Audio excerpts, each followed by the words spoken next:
ఒక మనిషి ఎంత గొప్ప దర్శకుడైనా, ఎంత గొప్ప చిత్రాలు చేసినప్పటికీ ఒక్కసారి గనక వాళ్ళకి పరాభవం ఎదురైతే ఎంత పెద్ద వ్యక్తులకైనా కానీ, అభిమానులు కానీ, లేకపోతే డిస్ట్రిబ్యూటర్లు కానీ, సినీ ప్రపంచం కానీ వాళ్ళని నమ్మదు. సో దానికి సంబంధించినటువంటి వ్యక్తులలో అతి ప్రముఖులలో శంకర్ ఉంటాడు అని చెప్పొచ్చు.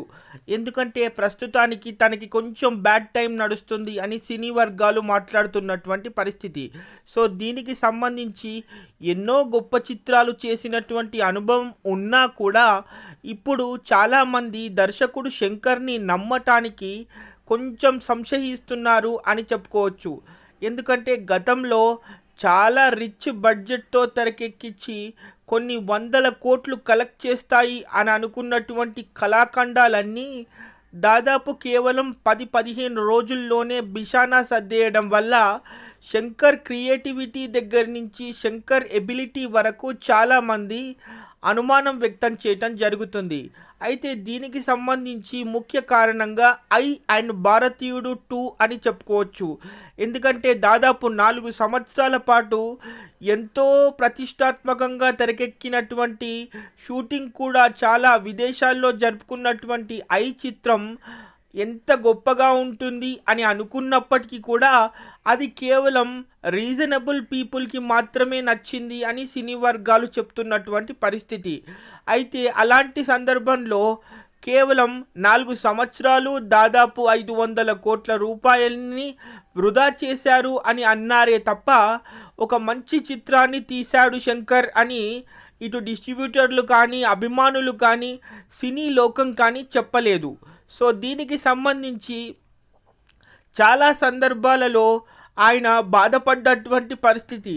కానీ ఇప్పుడు టీవీలో వచ్చినప్పుడు మాత్రం ఐ సినిమాకి సపరేట్ ఫ్యాన్ బేస్ ఉందని చెప్పుకోవచ్చు. మరి ఇంకొక విషయానికి వస్తే దానికి భారతీయుడు 2 అని కూడా చెప్పుకోవచ్చు. ఎందుకంటే దీనికి కమల్ హాసన్ గారు దాదాపు 96-97 కాలంలో ఒక సెన్సేషనల్ సృష్టించినటువంటి చిత్రం భారతీయుడు.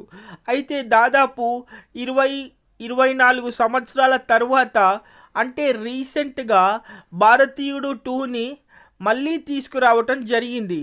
అయితే మరి ఏజ్ విషయంలో చాలా వ్యత్యాసం రావడం వలనో, లేకపోతే ఓవర్ బడ్జెట్ వలనో, లేకపోతే చాలామంది కమల్ హాసన్ గారి యాక్టింగ్ మీద ఎక్కువగా ఎక్స్పెక్టేషన్స్ పెట్టుకుని ఆ భారతీయుడిని ఈ భారతీయుడు చిత్రాన్ని కంపేర్ చేసుకోవడం వలనో పూర్తి డిజాస్టర్గా మారిపోయింది భారతీయుడు 2.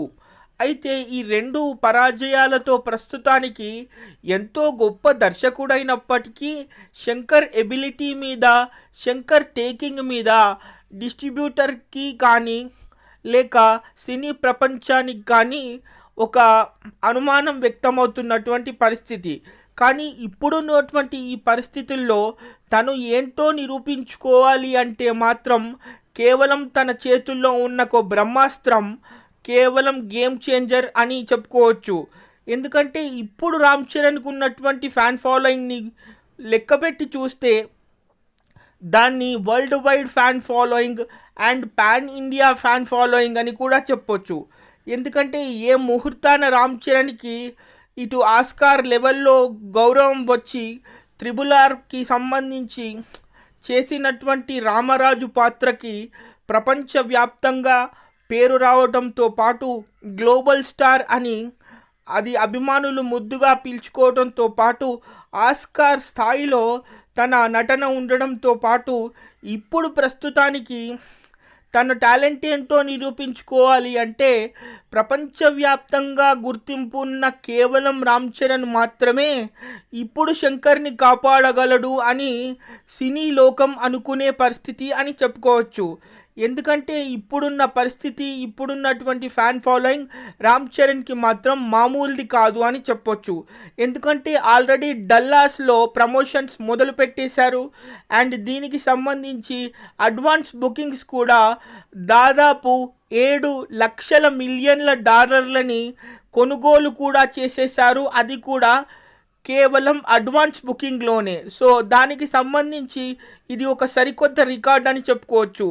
అండ్ తనకి సంబంధించినటువంటి అయ్యప్ప దీక్ష కాలం పూర్తవడంతో రామ్ చరణ్ కూడా ప్రస్తుతానికి డల్లాస్లోనే ప్రచారాన్ని కొనసాగిస్తున్నట్టు సోషల్ మీడియాలో వార్తలు రావడమే కాకుండా అక్కడి నుంచి ప్రమోషన్ కూడా చేస్తున్నట్టు ఇన్స్టాగ్రామ్లో కానీ చాలా సందర్భాలలో ఇన్స్టాగ్రామ్లో కానీ లేకపోతే తన ట్విట్టర్ ఖాతాలో కానీ ఆ లైవ్ వీడియోలు రామ్ చరణ్ అభిమానులకు పంచుకోవడం జరిగింది. అయితే ఇప్పుడు ఇక్కడ ఉన్నటువంటి ఇంకొక ప్లస్ పాయింట్ చెప్పుకోవచ్చు. అదే ఎస్ఎస్ తమన్ విషయానికి వస్తే ఎప్పుడు రామ్ చరణ్తో చిత్రం చేసినా కూడా అది ఇండస్ట్రీ హిట్గానే ఉంది అని అభిమానులు చెప్పుకోవటంతో పాటు ఈసారి శంకర్కి పూర్వ వైభవాన్ని తీసుకొచ్చే ఒకే ఒక్క మొగాడు ఎవరైనా ఉన్నారు సినీ ప్రపంచంలో అంటే మా గ్లోబల్ స్టారే అని అభిమానులు అనుకుంటున్నటువంటి పరిస్థితి.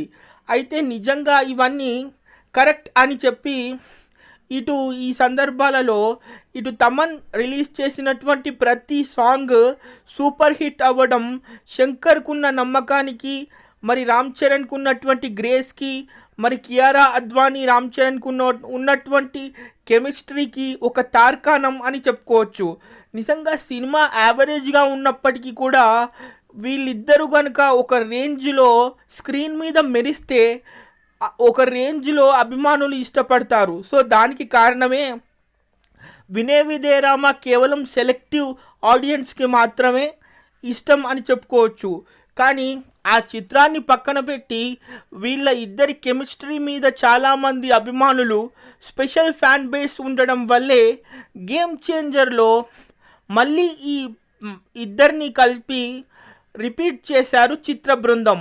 సో ఇప్పుడు రిలీజ్ అయినటువంటి ప్రతి పాట సెన్సేషనల్ హిట్ అవ్వడమే కాకుండా రీసెంట్గా రిలీజ్ అయినటువంటి డ్రాప్ సాంగ్ కూడా అది నిజంగా కేవలం రిలీజ్ అయినటువంటి ఒక్క రోజులోనే 14,000 మిలియన్ల వ్యూలతో చరిత్ర సృష్టించడంతో పాటు రామ్ చరణ్ని ఈ మధ్యలో డ్యాన్స్లో కొంతమంది ట్రోల్ చేయటం స్టార్ట్ చేశారు.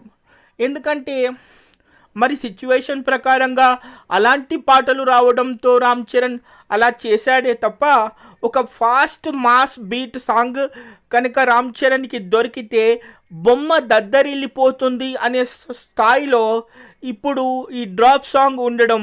అయితే ఇక్కడ కూడా కియారా అద్వానీ రామ్ చరణ్ల మధ్య అద్భుతమైన కెమిస్ట్రీ వర్కౌట్ అవడంతో పాటు ఈ ఒక్క పాటతోనే చెప్పుకోవచ్చు ప్రస్తుతానికి ఏ స్థాయిలో పిక్చరైజేషన్ విషయంగా కానీ దిల్ రాజు గారు ఎంత నమ్మకంగా ఉన్నారో దిల్ రాజు గారు, మరి దీనికి సంబంధించి ఒక ప్రొడ్యూసర్గా ఒక డిస్ట్రిబ్యూటర్గా మరి దిల్ రాజు గారు ఎంత నమ్మకంగా ఉన్నారో ఒక దర్శకుడిగా కూడా ఇప్పుడు శంకర్ కూడా చాలా నమ్మకంగా ఉన్నట్టు సినీ వర్గాలు చెప్పుకుంటున్నాయి.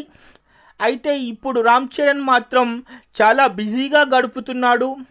ఇప్పుడు డల్లాస్లో ప్రస్తుతానికి ప్రమోషన్స్ జరుగుతున్నాయి. మరి ఇప్పుడు ప్రస్తుతానికి ఈ దెబ్బతో నేను పూర్వ వైభవాన్ని తీసుకొస్తాను, తప్పకుండా హిట్ కొట్టి తీరుతాను, ఈ దెబ్బతో నిజంగా అసలు నేనేంటో నిరూపించుకుంటాను అని అభిమానులకు ఓపెన్ ఛాలెంజ్ చేస్తున్నాడు శంకర్ అని చెప్పుకోవచ్చు. మరి నిజంగా జనవరి 10 దాకా కనుక అభిమానులు ఆగగలిగితే ఒక సంచలనాన్నే సృష్టించగలం మనం. So stay tuned for the further updates. Bye.